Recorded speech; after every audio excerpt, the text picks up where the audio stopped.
The day reminded Padme of waiting for the Petranaki Arena execution. No, it was worse. At least there she could roughly guess what would await her, Anakin and Obi-Wan.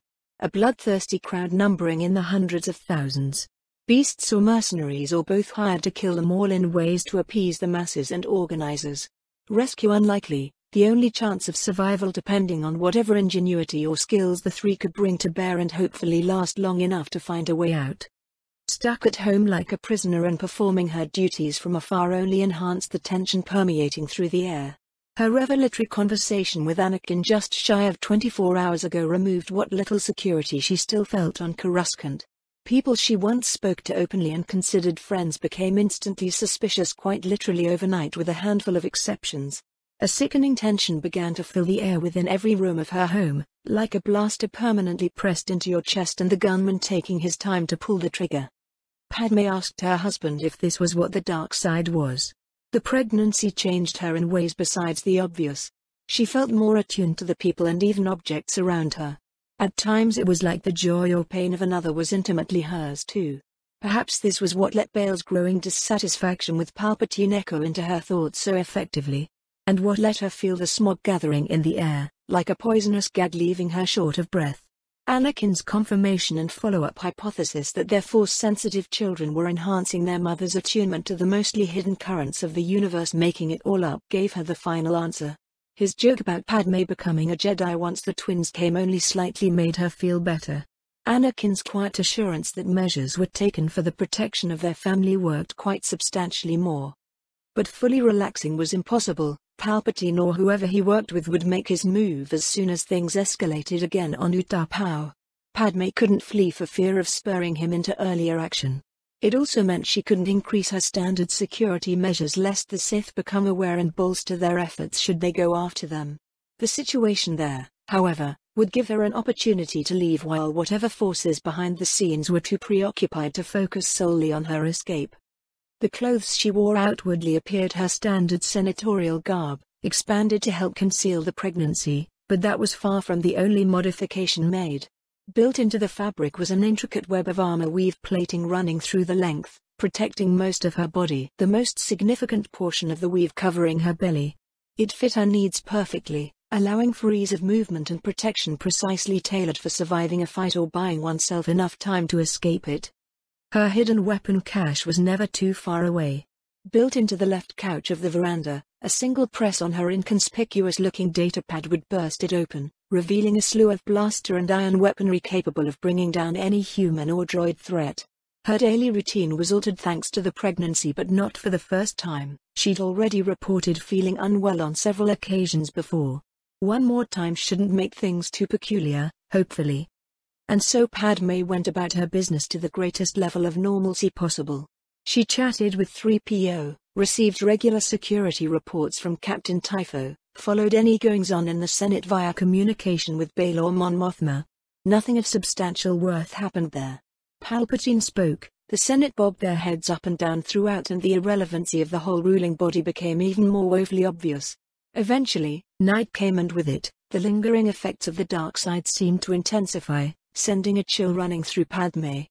With each passing moment, its thickness grew, smothering the entire apartment in a sensation that's only close comparison could be the vacuum of space. Even her instinct to escape right then and there was drowned out by the sensation. As if something were telling her nowhere was safe from this evil power. It was only the presence of the twins, a pair of beacons shining her surroundings, that kept the feeling from overwhelming her entirely. That and the dark side suddenly leaving the apartment. Staring off into the distance, towards the dome of the Senate, Padme could almost see the thick blankets of smog rushing past the skyscrapers of Coruscant through the rainy night and swirling above the dome. As if the power was focused there entirely. The thought of being in the middle of that was maddening. She didn't have long to stare, however, because something else in the apartment caught her attention, the lights inside suddenly going out along with a buzzing warning in the back of her head of imminent danger. She didn't know what it was or where precisely, but the same instinct from before now led her hand to dart quickly across the datapad and open the weapons cache. Before the hidden compartment split open and she could grab hold of an iron rifle, the first thing that came to mind for defense, a series of electrical, sizzling noises suddenly appeared from the shadows. followed by the clanking of Durasteel feet. One of them, the closest, rushed toward her, its light giving Padme a close look at the mechanical monstrosity attacking her. A white cloak, twin red eyes and what looked like a staff bearing down in attack. Before the staff could strike her, a snap hiss from behind the couch accompanied by a green light blocked the stab a moment before the droid was flung back into the shadows. Padme heard it crash against the wall while its partners began swinging their own weapons in almost dizzying maneuvers, their advance and attention focused on the elderly-looking Jedi Knight whose appearance she could barely discern save for his hair being tied back into a tail. Stepping over the couch, he placed himself between her and the attackers, green blade held casually at his side. "Well, what are you waiting for?" his aged but soothing voice said, taunting the droids. They seemed to understand because their spinning about became even more impossible to follow. From what Padme could see, there were at least 7 or 8 of the droid attackers. Could the knight really beat them by himself? When he made no move to defend himself, the question became even more obviously no, until something else happened in the shadows. A strange sensation swept through the room. A sort of warbling feeling that seemed to focus in from one spot behind the droids a moment before a purple lightsaber skewered one through the back and lobbed off another's arm. Distracted by this new arrival, the remaining 5 droids left themselves open, which the first Jedi to appear used to strike, slicing the tip of his blade across Red Eye's first and then severing its legs. When his hand came back up, Padme expected him to push the 2 remaining droids occupied with him. Instead, he spun the discarded staff through the air like a buzzsaw, managing to simultaneously use it to attack while he jumped behind the attackers, engaging them in the more open section of the veranda. His partner was impossible to follow. Whoever they were, they seemed to randomly disappear and then reappear in completely different spots, confounding Padme almost as much as the attacking droids who found themselves assaulted and gradually wilted down through blinding lightsaber slashes all over their bodies. The first Jedi, who dispatched another droid leaving him only with one, lost the edge of surprise, being pushed back farther and farther into a corner by the attacker's relentless staff flourishes, now wielding 2 from one of its discarded pals. His partner was busy dispatching the last of her own droids. Padme wasted no time, reaching into the cache and pulling out an iron rifle. Without thinking, her body seemed to move on its own, firing the iron blast through the dizzying motions and into the droid's right side stomach. The machine halted instantly, jerking in spasmodic motions while bursts of electricity made it shine in the darkened apartment. A moment later, the first Jedi carved it to pieces. "You have my thanks, Senator Amidala," the first Jedi chuckled, holding his saber aloft to light the darkened apartment. Stepping closer, Padme got a proper look at him. His black hair seemed grayed and the wrinkly features of his face might have made him appear imposing with the 2 scars adorning his face if it wasn't for the kindly, almost grandfather-like smile. "I'm Master Tm, one of the Jedi Masters tasked with overseeing your safety. We've got to move, Tm. There'll be more of them for certain," his partner spoke with an aged, decidedly less friendly voice. Her features masked even as the purple glow of her lightsaber illuminated the surroundings. "Along with my charming partner, the Dark Woman," he laughed before sobering. "Who is incidentally correct, Coruscant is no longer safe for any of us. Come, we've not a moment left to lose." The temple was a mess of frantic activity. Bedouins and younglings found themselves hastily removed from their classes or creches and led deep into the underground pathways. Secret routes built following the sack of Coruscant to ensure that, should the Jedi's home ever come under attack again, there would be ways to save the Order's future from harm and death. These pathways connected the temple to secure, highly restricted underground paths running underneath Coruscant itself, along with landing pads with space-worthy vessels. Kit Fisto already knew they had entered their first ever use mere days prior when the evacuation began and was handled with more subtlety. Now, with the danger reaching its zenith, the Clone Wars approaching their crescendo, all semblance of normalcy was removed. Besides the departure of the young ones, troves upon troves of Jedi and even Sith knowledge were being transported as well by the various knights and masters overseeing the temple library. The enemy would gain no advantage from them. Elsewhere, the temple was sealed tighter than in any of the past 1,000 years. All 4 main entrances into the temple were sealed off with scores of knights, masters and even security personnel and droids guarding each one. Master Teen sat ready in the temple hangar, ready to launch at a moment's notice to cut down any possible attack from the sky. A few other surprises recently installed to the temple were also there to hamper the enemy. Yes, their home was ready. As much as it could be given the fact so many able-bodied warriors were far off-world, stuck between two enemy armies, one obvious and the other lying in wait for them. Luckily, the Council sent out warnings through Jedi-specific and encrypted channels well before Palpatine was discovered to be Sidious, telling Padawans, Knights and Masters alike a very simple message: do not trust the clones. Yet even as he stood at the promenade entrance, Master Drowling and numerous other Jedi familiar and foreign to his eyes, Kit Fisto could not entirely believe what was happening. The Republic was well and truly lost. Its leader and supposed savior, a Sith Lord who would, if Mace did not win, undoubtedly lay siege to them soon enough. 1,000 years of peace and prosperity all nearing its end. Even Kit's good humor couldn't find a silver lining in such a situation. It was a feeling only enhanced by what he felt beyond the walls of the temple.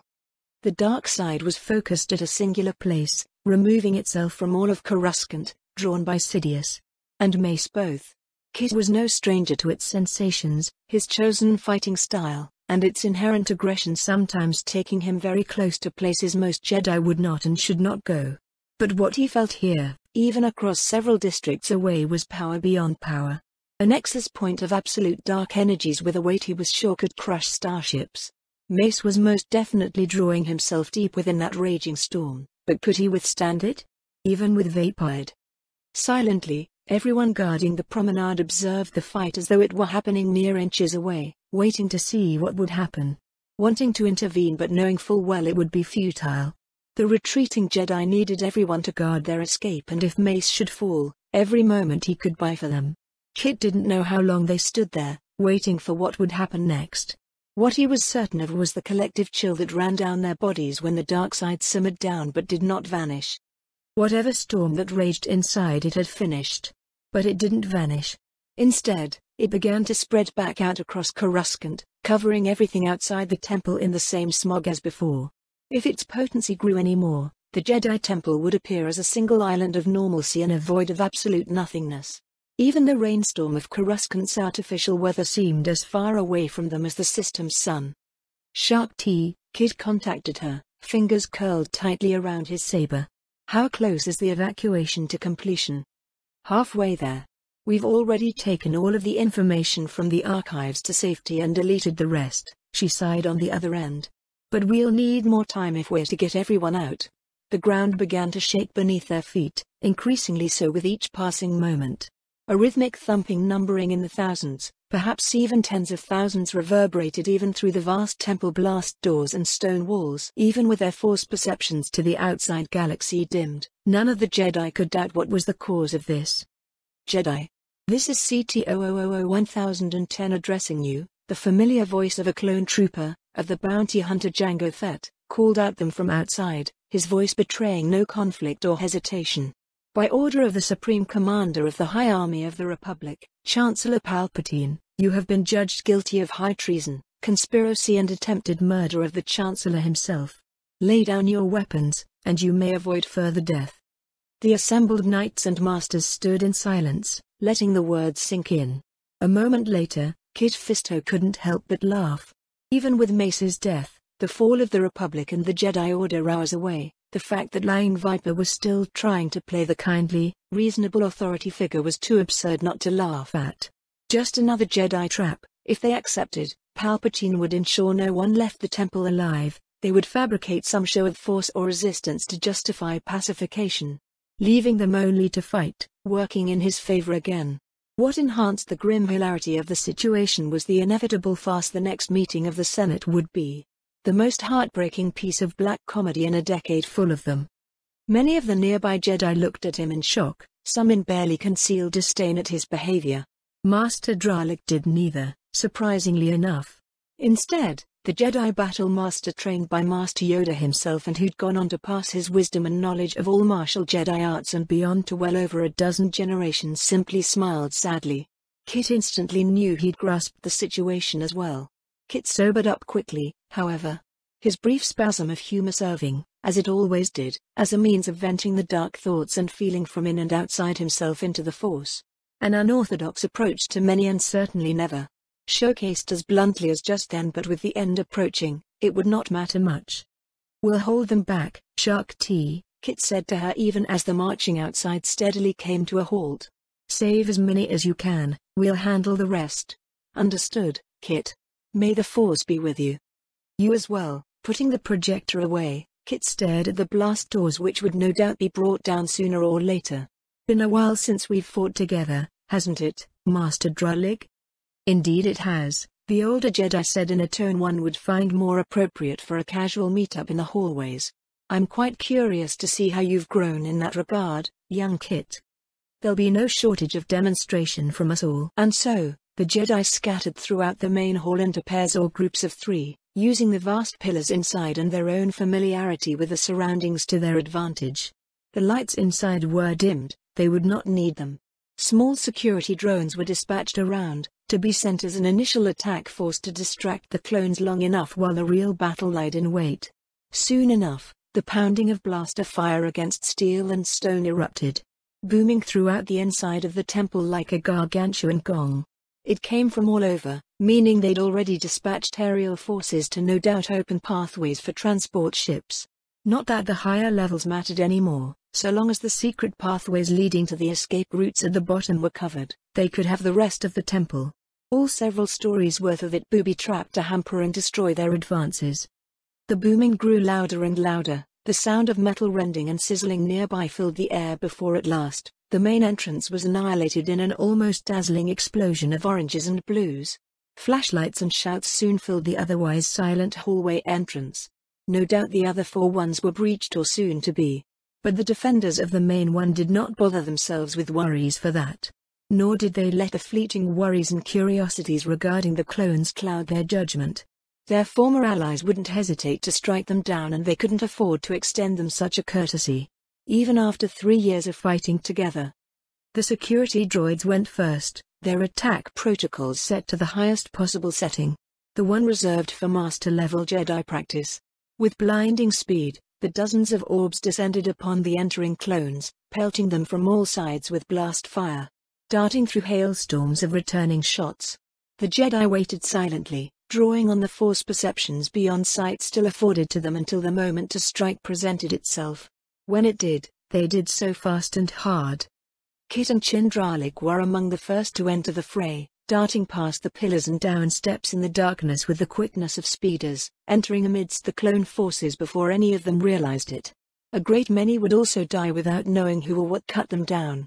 The snap-hisses of sabers were entirely drowned out by the noise of groaning or screaming troopers, the sizzling of metal and flesh, the cracking of armor and weapons. Shicho, Kit's fighting style excelled in this regard.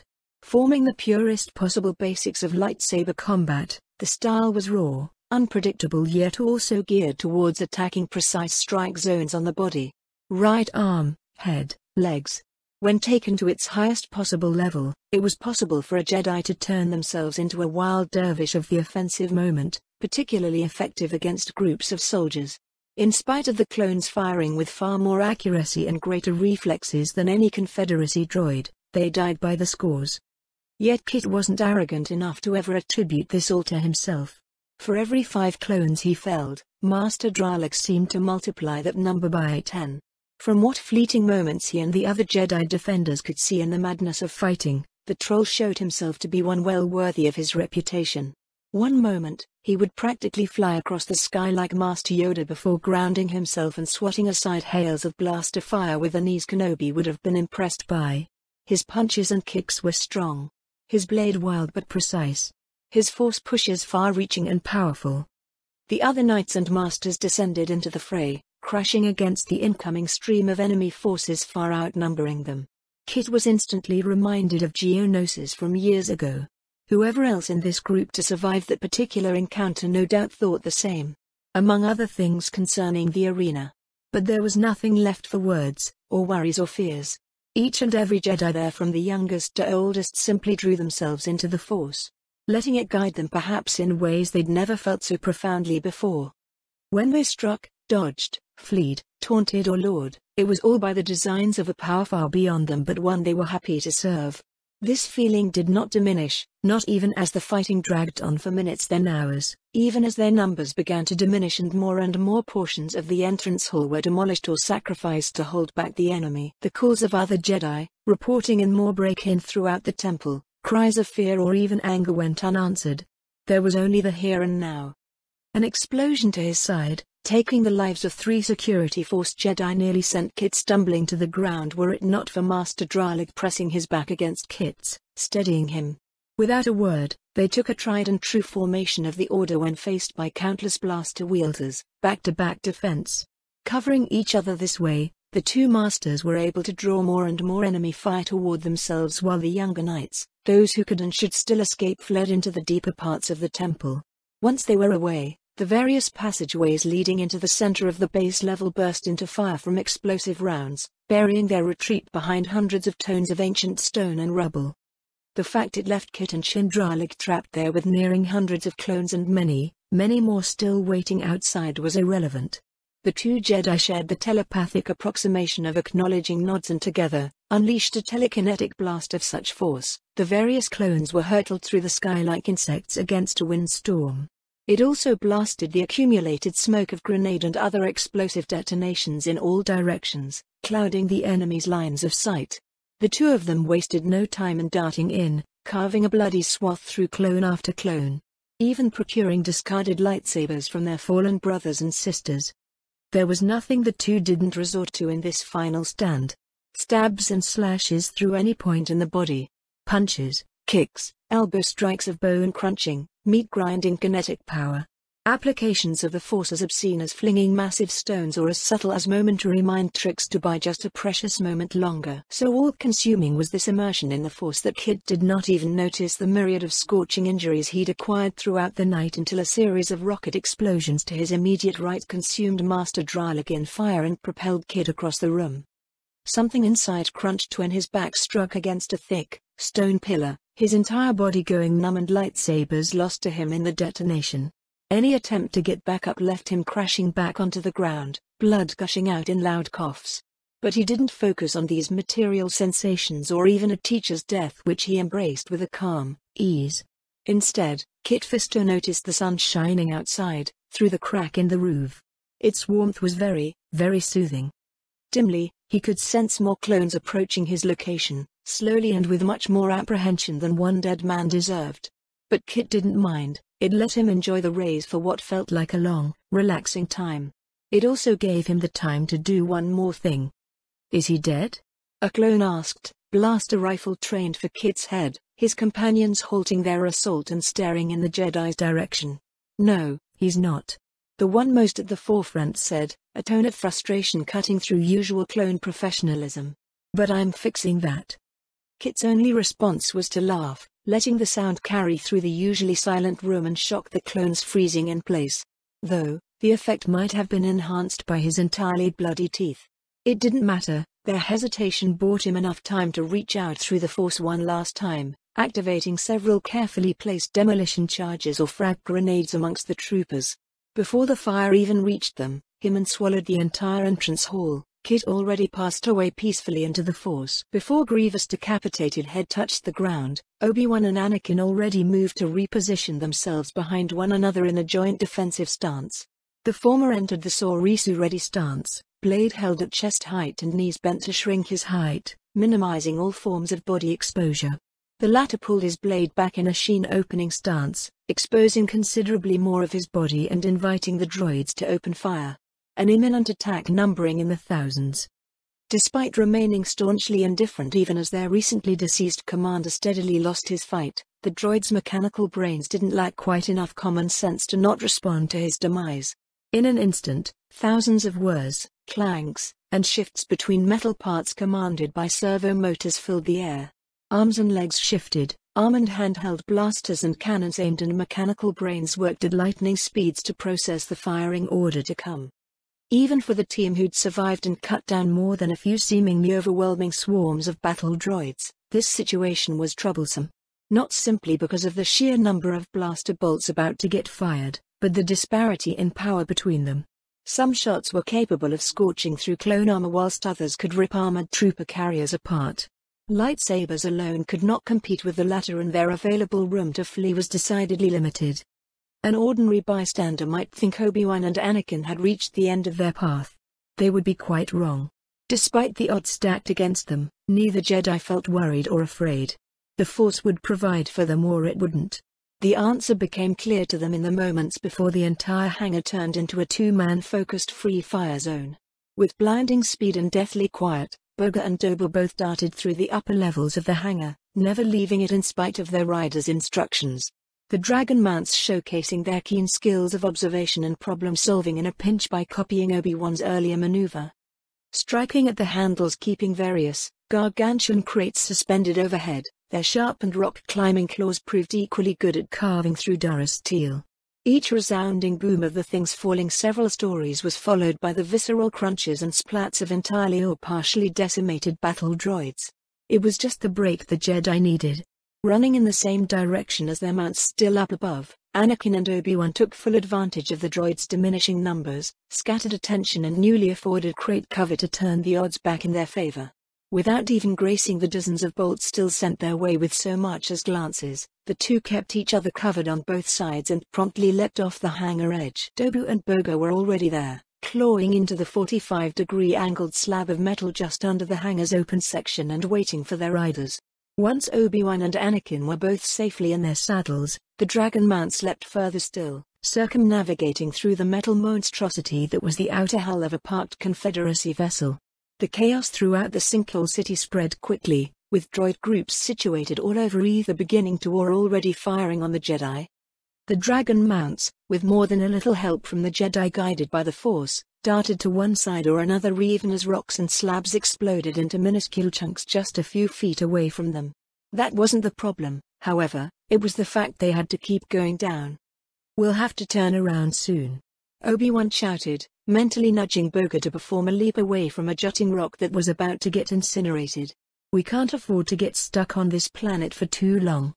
"Don't worry," Anakin shouted back, pointing up to the sky. "They'll be busy shooting at someone else." Trusting Boga to keep them alive, Obi-Wan risked a glance to the top of the sinkhole city and there found a large dot against the system's sun. A dot growing by the moment into a very familiar, and for the time being, comforting sight of a Venator-class cruiser. And it wasn't alone. Dozens upon dozens of smaller ships swarmed out of it like a riled insect hive, troop carriers, assault vessels and of course, grappling clone troopers attacking in the thousands. The larger distraction all but negated the pressure on Obi-Wan and Anakin, allowing the two to finally begin climbing with more or less nothing impeding them.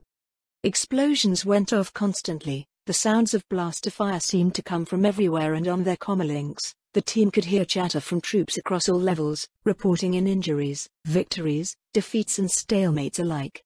Cycling through channels, they eventually heard the voice they needed to hear. "General Kenobi, General Skywalker," Cody shouted, a hailstorm of fighting coming through from his background. "I'm at level 3 in the city, if you can hear me, please respond." "We're close, Cody," Obi-Wan shouted as Boga and Doba howled and clawed their way upward, knowing instinctively where to go. "But we won't be able to stay and help you this time, I'm afraid. Some other urgent matter requires our attention elsewhere. Troop command is fully yours." "Understood, General," Cody said, no doubt wondering if this other something had to do with Master Kota's plan burning in space. "What about Grievous? Have you managed to capture him?" Obi-Wan did not say, looking to Anakin to his left. His former apprentice looked at the communicator as though it were a viper ready to strike, his brow furrowed with worry and concentration at something only he could perceive. But he was not too distracted to confirm with a nod the silent question. Gunray and his comrades were captured and gone. The plan had so far worked and the Sith and Jedi both on Coruscant were no doubt stirred into their next respective moves. Lying to Cody was entirely unnecessary. He would ask Anakin once they were safe what exactly now was bothering him so. "Grievous is dead," he said a moment later. "Anakin and I have taken care of him. No sign of Count Dooku, however, though we are both quite certain he fled the planet before we arrived." "Congratulations, sirs," admiration entered Cody's otherwise professional voice. "I knew you could do it." "Thank you, Cody. I suspect you'll still have quite a battle on your hands regardless." "Nothing we haven't trained for, General." About 20 or so minutes later, They'd reached Cody's position. At the far end of a sinkhole entrance level, the clone troopers had already done away with most of the defending droid forces, creating a safe enough of a perimeter to establish an on-field command post. Barricades, parked assault vehicles, and even a mobile communications array were already installed. Anakin and Obi-Wan's starfighters were there as well, with Jeanine and R2 safely inside their slots. Cody himself was easy enough to spot. He was the only clone without a helmet. With as much of an enthusiastic smile as he could muster, Cody approached the Jedi as their mounts finally stopped to a halt, their large, scaly bodies throbbing from exertion. "Don't worry, they're quite friendly," Obi-Wan assured some of the clones, casting glances at the large mounts. To emphasize the point, Boga bowed quietly as she could and respectfully, making it an easy effort to dismount her. Dobu eyed the troopers with something approximating Anakin's earlier furrowed brow of concern before yielding as well. "You wasted no time, I see, Cody." "None whatsoever, General." They shook hands first, Anakin doing so after and showing none of the worries Obi-Wan could sense radiating off of him through the Force. "You should be out of the system in mere minutes." "That's good," Anakin said, running a hand through his hair. "We'd love to stay and fight, but this really can't wait." "Say no more, sir. Just know I wish you the best of luck with whatever you've got to do next." What troubled Obi-Wan and Anakin was the fact Cody genuinely meant it. The clone's strength of mind and instilled discipline made them quite troublesome to get a read on through the Force. Yet now, the commander had opened himself to the two of them in a way many of his brethren never did. Even after years of fighting alongside their own Jedi.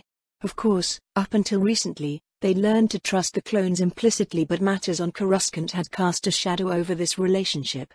It was with this in mind, even Obi-Wan found himself pausing a moment longer than he should have, placing a friendly hand on Cody's shoulder.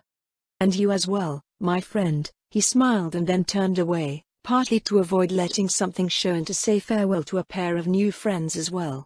Boga looked at him, a disciplined, trusting but also independent being. One whose loyalty and initiative had proven so invaluable. With a gentle hand, he stroked her beak and the dragon mount almost purred at his touch. "Thank you, Boga, it has been an honor riding with you." Anakin's mount was not quite so affectionate. Instead of bending down or allowing himself to be stroked, Dobu locked eyes with Anakin and something unknowable even to Obi-Wan's senses passed between them. The male dragon mount simply let out a long huff and nodded at his rider. Obi-Wan's former apprentice actually managed to smile sincerely and returned the gesture. "Take care of them, Cody," Anakin instructed him. "They're some of the best friends you'll find down here." "Of course, General." With that, they both turned away from the mounts, Cody and the clone troops either standing guard or advancing deeper into the sinkhole cities. Anakin reached his starfighter first and whispered to R2. The astromech let out a series of quieter than usual beeps and whistling noises. A check to make sure no one had tampered with their vessels in the meantime. Anakin's nearly imperceptible nod confirmed nothing of the sort happened. They could leave promptly, and so they did. Locking themselves in, the two Jedi activated their ships once again and watched the world of Utapau shrink beneath them. The battle raging underneath, the scores of clones dying and droids falling, the native inhabitants hiding in safety or battling for their home. The attack cruiser hanging over the sinkhole shrank as well, a giant, unmoving piece of metal against a storm of hyperwinds gradually eating away at it. These same hyperwinds made the flight off Utapau decidedly longer and more problematic than it would have otherwise been. Making the trip to their hyperdrive rings, left just beyond the planet's gravity well, a needlessly grueling task. "It's Coruscant," Anakin's voice came through the radio, harder than his ship's hull. "The dark side. It's changed there, it's swirling around the Senate Dome." And so it is true. Obi-Wan thought, feeling a momentary chill of shock and fear reverberate through him. He immediately sent it away, through his entire body and into the Force. Anakin needed him to lean on, there would be time later. To take in the worst on his own terms. "Anakin. I am so sorry." "It's horrible, Obi-Wan. It's like he's made a black hole around himself. I've never felt anything this heavy before. So chilling." "And Padme? Has Sidious gone after her?" "No." His voice became even thicker, ragged. He was struggling to breathe in and out, to send these thoughts away into the Force. "But they're coming after her. I can feel her Jedi guards fighting." And then, Anakin suddenly took a long, sharp inhale of breath. It sounded so painful Obi-Wan almost thought a lightsaber had cut into him again. Anakin? Anakin? R2 answered him. Instead, a series of panicked whistles and beeping noises. It was not hard to see why the starfighter started spinning out of control. Obi-Wan wasted no time with spectating. Activating his ship into a full burst, he flew towards Anakin's. He tried to reach out into the Force, to tell him to wake up or snap out of it, but it was no use. Anakin was lost, somewhere, someplace deep within the Force. The occurrence must have been so sudden his hands flailed the steering wheel about, causing the ship to utterly lose control. Obi-Wan could not help him this way, but he could stop him from falling back to Utapau. Closing his eyes and imagining the ship's controls in his mind's eye, and reached out with an open palm towards the steering wheel, telekinetically grabbing hold of it and steadying the starfighter manually. R2, his voice came out bland, distant. Activate autopilot functions, you'll have to fly the ship until Anakin can. It was only the sudden warning from the Force that saved Obi-Wan's life. Without even getting a moment to think, his body moved on its own, abandoning the hold over Anakin's controls and forcing his starfighter into a spinning movement, allowing the vessel to emerge from a hail of blaster cannon fire unscathed. Blaster fire from clone ships, exiting the hyperwind storms of Utapau and coming directly for them. Fly on, R2, Obi-Wan said, repositioning the starfighter to meet the incoming clones. Though his perceptions in the Force were nothing on the level of Master Yoda or Anakin's latest abilities, he could spot the cold, clone indifference even through the vacuum of space. He wished it wasn't there and once again let his thoughts momentarily linger on things, events and people far away and beyond his help before Qui-Gon's advice returned him to the moment at hand. Anakin couldn't say how long he lingered in the dark. Its expansion from the Senate Dome to seemingly covering the whole of Coruscant itself came so impossibly quickly and fiercely, he couldn't move his perceptions away in time. The sensation feeling like someone burying his entire body in ice, taking the air out of his lungs and gouging his eyes.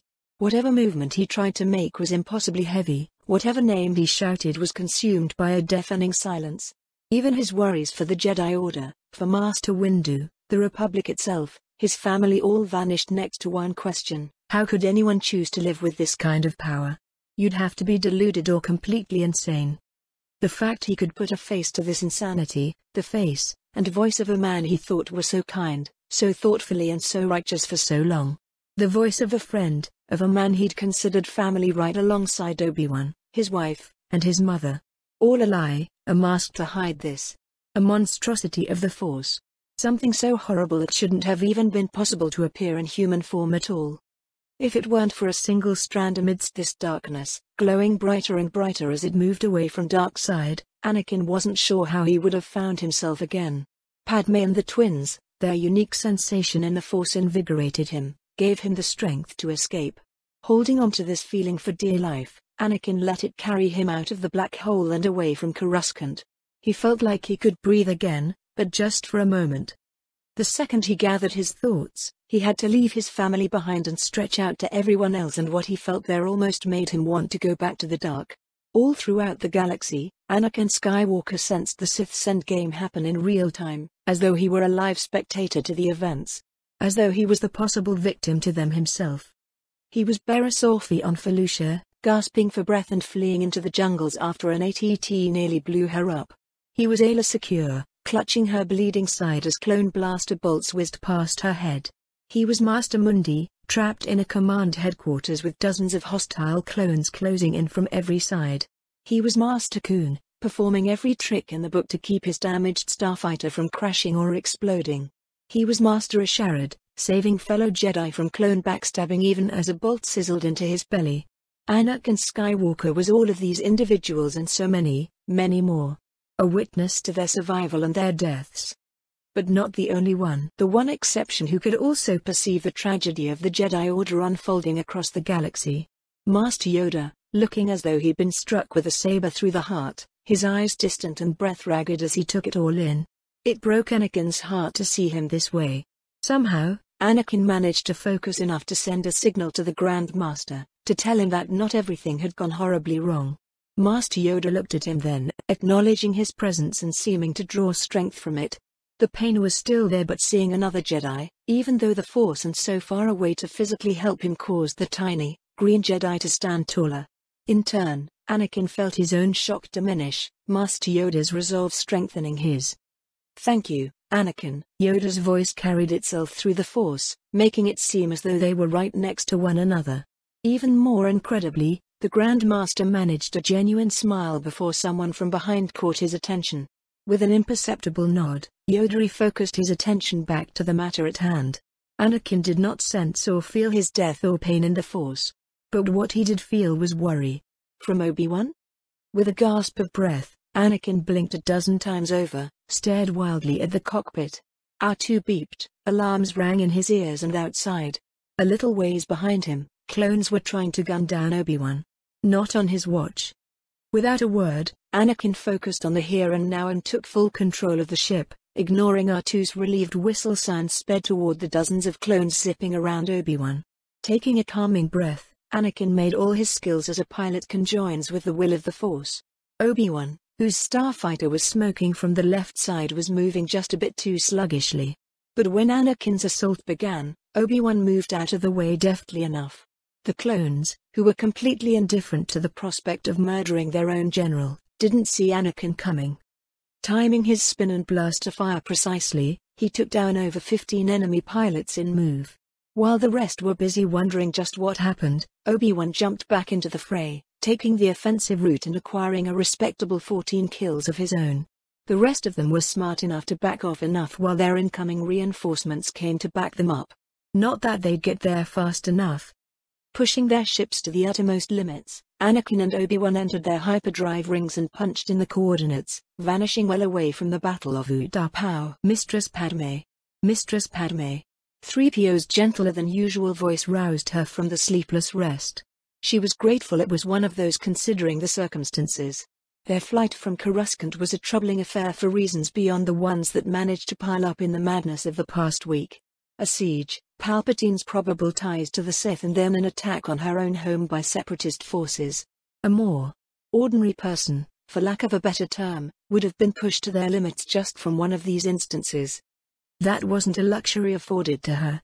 After grabbing hold of 3PO, Jedi Mastersman the Dark Woman kept them covered during the escape through the secret places Padme installed after the separatist attacks on her 3 years ago. One such place was a hangar, always primed and ready to go. Yet as they boarded the hidden craft and prepared to leave, two things happened right after the other. It was impossible for her to decide which of them was worse. The first was a gargantuan boom, so far away and still close enough for the explosion causing it to light up the viewport and its fire to blaze against the night backdrop of Coruscant. The Jedi Temple came under attack. The home of some of the galaxy's greatest fighters, wisest beings, and the place where her husband had grown up and her children would as well burned. Even from the considerable distance separating her and the monumental structure, Padme could see streaks of blaster and artillery fire pound against the outside. The lights of aircraft circling around one another followed smaller explosions going off. It was such an impossible thing to see happen that Padme focused her whole attention there for what felt like an eternity. More likely a few moments at most. But it was all the time the other thing needed to reach out for her. The dark side crept toward her like a viper would to its prey. The cold chill of it running across her skin and seeping into her bones was so sudden and tangible she could swear it was choking her. It didn't let up, even as her Jedi protectors took off from the Senate District at full speed, leaving their home behind with a stalwart determination even as it burned behind them. If anything, the widening physical distance made the intangible sensation stronger. This thing she never perceived before was trying to drag her back down into whatever black abyss was left of Coruscant.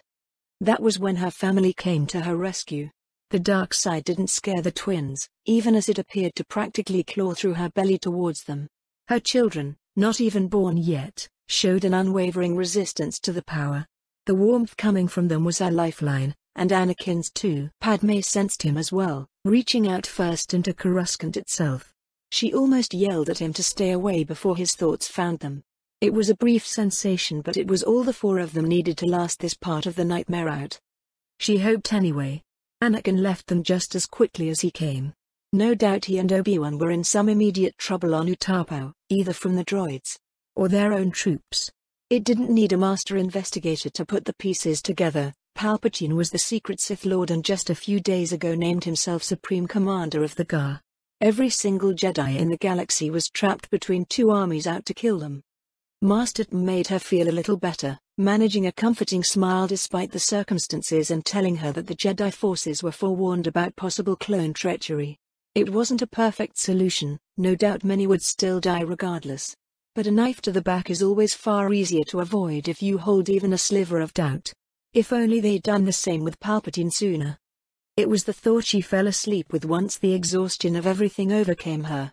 Now, as she sat there, stifling a yawn and adjusted for the 100th time in her seat and watched outside the viewport, her main thought was, where were they?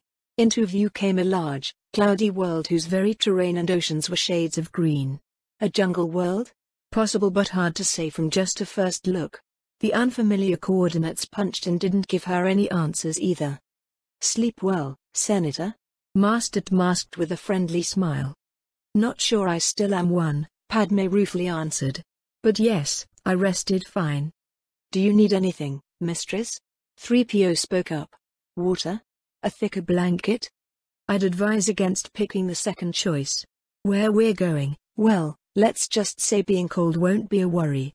The dark woman, as ever, remained grimly silent. Her gaze far away and consistently pained ever since the temple attack. Looking back to the growing planet before them, other ships came into view. Some of them nondescript transport vessels while the vast majority were Actis-class interceptors. Anakin had talked her rear off about those well enough for the craft to be instantly recognizable. Even for someone who was most assuredly no expert in the field. The fact she could count well over 36 of them flying into the upper atmosphere of the nameless world meant a fair number of Jedi had survived. She would soon learn they were far from the only ones. Silently, their craft made way through the atmosphere and dense, white clouds hanging overhead to reveal the thick, misty jungle world below. As far as the eye could see, there were hundreds of thousands of tall, wet-looking trees with infinite coils of branches moving around and inside them. The water, of what little she could make out of it, was almost as green as the leaves. Yet, their destination and of the other Jedi was unmistakable. Jutting out from the wilderness was a temple, or rather the ruins of one. Even in its most pristine condition, it was nothing in comparison to the size of the one on Coruscant. There was no grand spire jutting out from the base of it, nor was it a ziggurat. Instead, the shape of it was closer to a trapezoid with a small tower providing the highest peak of the structure. Smaller towers were scattered about, in various forms of disrepair and connected by a series of interlocking inner and outer walls which had also been claimed by nature.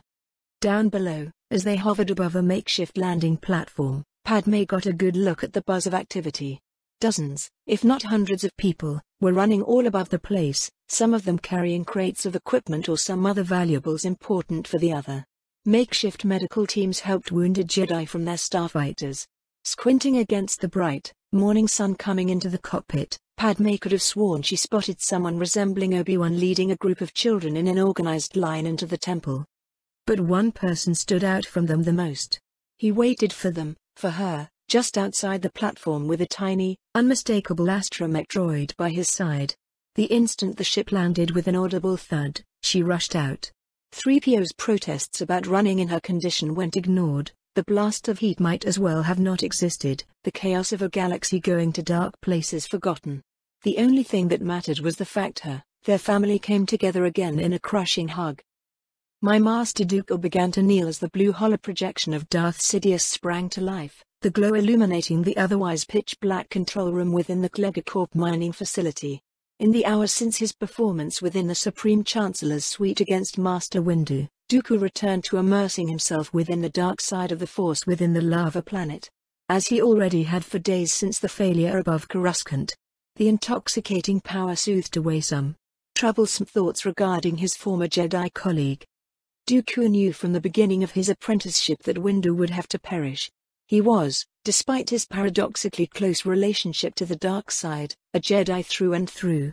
Loyal beyond all reason to the failing, aging beast deserving of death that was the Republic. Yet, something about his old friend's look of shock and resigned betrayal, the last he would ever see, lingered far, far too long. Thankfully, his empowering through the mighty nexus that was Mustafar rectified the issue. Still, Sidious had a talent for noticing weaknesses such as Dooku's scant but lingering instances of Jedi fondness as it were. It was for this reason, he channeled all of his years of self-control, forged from decades of experience and naturally present for one of higher birth such as himself into ensuring Master Sidious did not detect it this time around. There would be no unintended outburst concerning Windu as there was to giving Kenobi another chance above Coruscant before their duel. What almost immediately shattered Dooku's dignified visage was Sidious himself. For the first time in years, he stood as Chancellor Palpatine while conversing with his apprentice. That was not the issue, it was the look of pure, seething rage in his yellow eyes. An image enhanced by his curled fingers and curled lips. Even half the galaxy away and in the thickness of Mustafa's own dark side energies, Sidious' power seeped through, as a chill ran through a man soon to fall with a fever. "My master," Dooku finished the greeting and the bow, trying not to let the appearance unnerve him, visibly or otherwise. "Tyrannus," Sidious's voice was made of ice. "Our plans have not borne fruit, the threat of the Jedi remains and quite powerful at that." "They managed to escape?" Dooku dared to ask. "Survive," the word tasted like poison from his lips. "They have survived in far greater numbers than they ever should have when they should have been exterminated to the last. Despite capturing the temple, we've gained nothing but thousands of dead clones and a burned-out husk. All of their knowledge within, all of the knowledge taken for us was carried off in secret.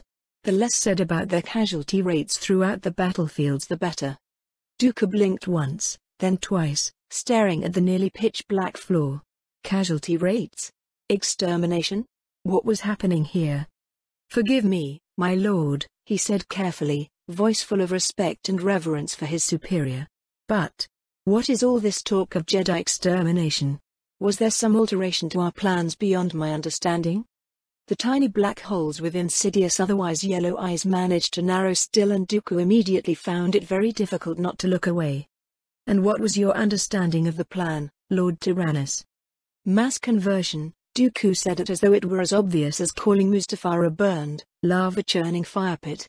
"We would expose the wrongs and failures of the Republic, remove what few remaining Jedi would inevitably stand in our way and convert the survivors into a grand army for the Empire to come. A Sith army for a Sith rulership." Sidious said nothing, his piercing gaze lingering on Dooku. The Count's apprehension for holding it only grew with time until it was his master who broke eye contact first, to laugh. His curled lips gradually turned into a faint smile, then a chuckle before he, the greatest Lord of the Sith to ever exist, cackled. Loudly and breathlessly. Arms spread out and head pulled back. The fact Sidious had never in all of their years of speaking done something like this was reason enough for Dooku to gawk in quite an undignified fashion. His laugh coming out as a guttural echo from some faraway, impossibly deep tunnel whose sound seemed to drill into the Count's head and corrode his confidence away was infinitely worse. "A most amusing thought, my apprentice," he said with all of the amusement leaving his voice instantaneously. Laboriously, Sidious' body returned to its previous stance save for the smile managing to enhance his scowl. "And what did I ever say or do to imply such events would come to pass?" "Why, you said," Dooku's voice left him and embarrassingly he took a moment to steady himself. "You said the Jedi would be dealt with." "Quite right, death is an effective means of disposing of one's enemies, after all." Dooku gasped, mind racing through all of their numerous conversations. Sidious must have spoken of a grand Sith army, a force to serve the coming Empire of Man, to remove the need of simply two Sith in all of the galaxy. Yet, as he tried to remember any such occasion that did not include any of his own grand designs for the future inspired by Sidious' words, nothing of the sort came to him.